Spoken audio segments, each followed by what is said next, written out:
As most of you know, we are right in the process of doing our One Day to Feed the World campaign to raise our support for our one-day offering for Convoy of Hope. Now, many of you, I'm sure, know of the hurricane or typhoon that hit the Philippines, and the reports we're getting are this is probably the worst typhoon that has ever hit land in recorded history. And we're getting reports of literally hundreds and thousands of lives that have been lost or have been missing. And so some of you may be thinking, well, what are we going to do about that? Well, two things. One, we've already done something. By our one-day offering that we took last year, we have really paid in advance our ability to give support to an organization like Convoy of Hope that is already mobilized and is doing something in the Philippines. The second thing is that as we give next week on the 24th for this one-day offering, this is an offering that is intended to be over and above your regular tithe and offering to the church.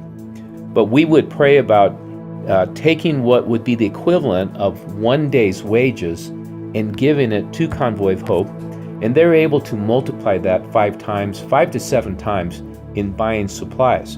So what is happening is Convoy of Hope has already sent 4 containers to the Philippines that is being they're resourcing hundreds of churches in the Philippines to give food, to give hygiene kits, water filters, all the things that you can imagine that those people are in desperate need for.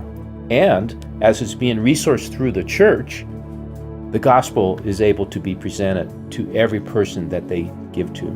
And then Convoy of Hope now is assembling 5 more containers that is being staged right now that will be shipped in the next couple of days to the Philippines as well, and much more is coming. So that's what we're doing. That's why we do this.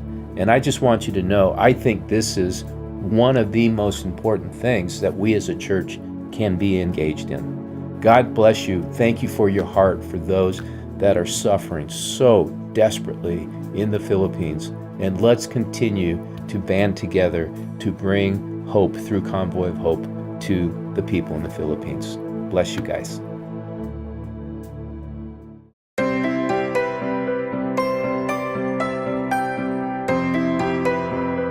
Recently, Pastor Nate and I went to Ethiopia and South Sudan, and I've never been to a third world country. And I don't think I've been more proud of our church than I was when I was in South Sudan. That there's thousands and thousands of people that have come to know Christ because you guys gave so generously. Seeing people going into villages that have never heard the gospel of Jesus Christ, and these pastors who have been barely trained going out with nothing more than their Bible and a belief that the gospel can change something. The overall, the 29 pastors really wanted me to say thank you because of what you give and your generosity, that there are now 16,000 people who are now in the kingdom of God. I want to say to the church, I thank them for standing with us in the Great Commission. And I say, may God bless them for their support in our churches. Thank you very much. God bless you.